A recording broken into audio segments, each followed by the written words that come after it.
ഇസ്ലാമിൽ രണ്ടേ രണ്ട് ആഘോഷം മാത്രമേ ഉള്ളൂ. അത് രണ്ട് പെരുന്നാളാണ്. മറ്റൊരു ആഘോഷവും ഇസ്ലാം അനുവദിച്ചിട്ടില്ല എന്നൊക്കെ ഒരുപാട് കമന്റുകൾ കണ്ടു. അവരോട് അങ്ങനെയെങ്കിൽ എല്ലാ ജുമാ ദിവസവും നിങ്ങൾ കേൾക്കുന്നതാണല്ലോ, അൽ ജുമുഅത്തു ഹജ്ജുൽ ഫുഖറാഇ വൽ മസാകീനി വഈദുൽ മുഅ്മിനീൻ. എന്താണ്?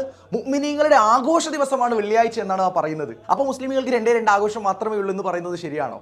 അത് പോട്ടെ, അപ്പോൾ മുസ്ലിമീങ്ങൾക്ക് കല്യാണം ആഘോഷിക്കാൻ പാടില്ലേ? വീടെടുത്ത് കുടിയിരിക്കൽ ആഘോഷിക്കാൻ പാടില്ലേ? തങ്ങളുടെ സംഘടനയുടെയും സ്ഥാപനങ്ങളുടെയും വാർഷികവും മറ്റും ആഘോഷിക്കാൻ പാടില്ലേ? ഇസ്ലാമിൽ രണ്ടേ രണ്ട് ആഘോഷമേ ഉള്ളൂ എന്ന് നിങ്ങൾ തെറ്റിദ്ധരിച്ച ആ ഹദീസ് ഇവിടെ സ്ക്രീനിൽ ഞാൻ കൊടുക്കുന്നുണ്ട്. അതിന്റെ ഉള്ളടക്കം എന്താണെന്ന് നോക്കൂ. അബൂദാവൂദിലും മുസ്നദിലും റിപ്പോർട്ട് ചെയ്ത ഹദീസിൽ നബി തങ്ങൾ മദീനയിൽ വന്നപ്പോൾ ജാഹിലിയാക്കൾ എല്ലാ വർഷവും ആഘോഷിച്ചിരുന്ന രണ്ട് ദിനങ്ങളിൽ അവിടുത്തുകാർ ആഘോഷിക്കുന്നത് കാണുകയും അതിനെ എതിർത്തുകൊണ്ട് നബി തങ്ങൾ ആ രണ്ട് ദിവസങ്ങൾക്ക് പകരം അള്ളാഹു അതിനേക്കാൾ അത്യുത്തമമായ ഈദുൽ ഫിത്തറും ഈദുൽ അദ്ഹയും പകരമാക്കിയിരിക്കുന്നു എന്ന് പറയുകയുമാണ് ചെയ്തത്.